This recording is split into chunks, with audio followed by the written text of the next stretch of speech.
Hey guys, LevelCap here, and welcome to This Week in Gaming, your weekly news recap on everything going on in the world of video games. This week, Helldivers 2 shot way back up on those Steam charts. The hype for Battlefield 6 hit a bit of a wall, the STALKER remasters appear to have disappointed fans, and much more. Helldivers 2 had its biggest player count surge thanks to the launch of Heart of Democracy. This update brought the fight to Super Earth, letting players explore the densest urban environments the game has ever offered. These cities are full of NPC civilians and soldiers, the latter which you can recruit to fight along your side and try and thwart the invasion. So far, the game has peaked at over 163,000 concurrent players on Steam alone, with the developer reporting over 2.5 million weekly active players.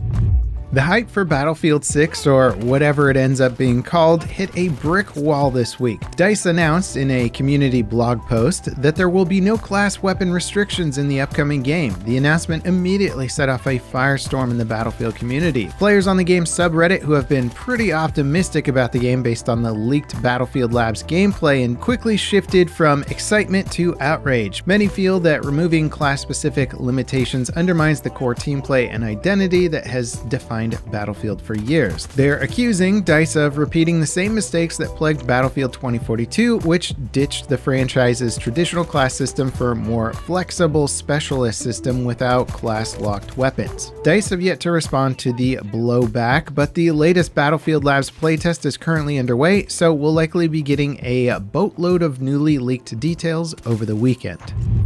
The STALKER Enhanced Edition remasters of the original 3 STALKER titles launched to negative reviews on Steam. The chief complaints center around blurry visuals, new gameplay bugs that weren't present in the originals, and the removal of key Russian assets and voice acting. And while the blurry visuals seem like it's more of an issue with just bad default settings with the game that you can easily fix by changing the anti-aliasing settings, the other issues are definitely problematic. Thankfully, GSC Game World has issued a patch restoring some of the cut Russian content and promises to make these versions of the iconic original trilogy the best they can be.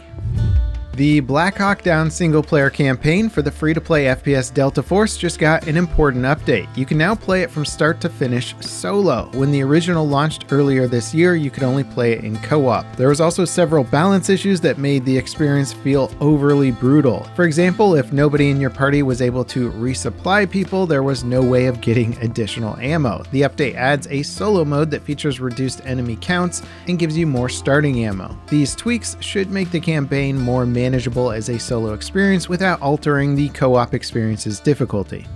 Last week, Bungie made headlines around the world because they were caught stealing art from a digital artist known as Anti-Real. In the aftermath, reports from the current and former Bungie employees are painting a grim picture of the iconic studio. They say the morale at Bungie is at an all-time low, and there are serious concerns about the studio's future if Marathon fails. It's unclear how leadership will manage launching the game into what's being described as an actively hostile environment, thanks to the stolen artwork scandal and the lukewarm reception of the closed alpha. Bungie is shifting the game's marketing and public beta plans, but there's apparently no indication that they're considering delaying the game. The public beta will likely become a roadmap of public playtests, giving players multiple beta phases to participate in and help developers gather additional feedback ahead of launch. Bungie had planned a full marketing campaign for June with a new trailer and pre-order launch, but the plan is now being completely reworked. Ultimately, it's hard to say what's really going on with Marathon. Some news outlets are painting Bungie as a toxic workplace, with management shooting down good ideas and publicly berating staff. There's also hints that the studio is being driven by greed, with executives floating ideas like Destiny subscription and complaints that an armor set players could earn through gameplay look too good not to be a microtransaction. Hopefully these reports are not painting a full picture of Bungie. I still am hopeful for the studio to make a good recovery and launch a decent game, but we'll have to see.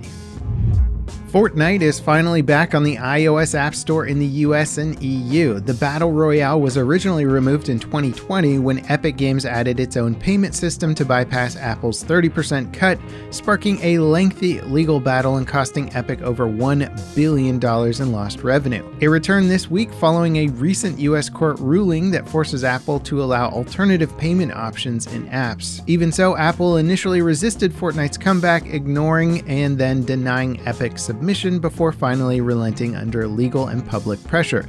As you'd expect, Fortnite immediately shot up to the top of the iOS App Store charts. Apple is still appealing the court's decision, leaving some uncertainty about the long-term future of Fortnite on iOS, at least in the US. Arma Reforger just got an absolutely transformative update for PlayStation 5. The 1.4 update officially adds mod support to Sony's console. While the game has been available on PS5 for several months, it lacked the mod support that PC and Xbox players have been enjoying. Considering the modding community is probably Reforger's biggest audience these days, it was a massive blow to the experience for PS5 players. With the 1.4 update, players on all platforms will have access to all available mods. On PlayStation 5, you'll get 25 gigabytes of storage space for mods. The update also includes some minor bug fixes and gameplay tweaks, but nothing really worth noting.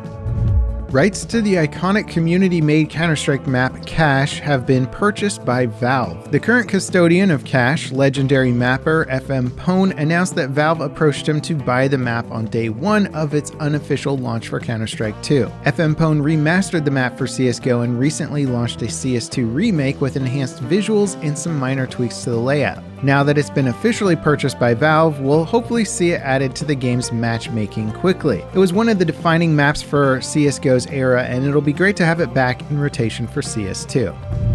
The open beta for the Halo meets Portal arena shooter Splitgate 2 is now live. The beta features some new modes added since its previous closed playtest, plus a map editor that lets players create and share their own maps and modes. The developers have confirmed player progression in the open beta will carry over to the final game. The beta will be live until the official launch.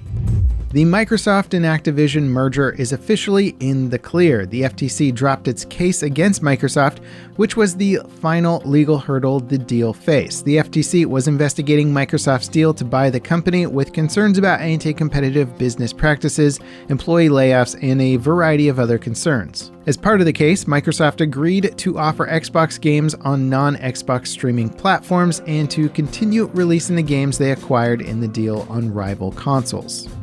Grayzone Warfare got its second major content update since launch, and it's an absolutely massive one that makes sweeping changes to the core gameplay. Players can now attack and secure bases scattered around the map that can be used as respawn points. They also provide access to your personal inventory stash, traders, and even missions. In addition to these bases, the update also adds dynamic weather events, new guns, new locations, and even an armband system that lets friendly players identify themselves to each other without revealing their faction to hostile players. All things considered, this looks like a big step in the right direction for Grayzone, which has been struggling to maintain a bigger player population as it builds out its core gameplay loop.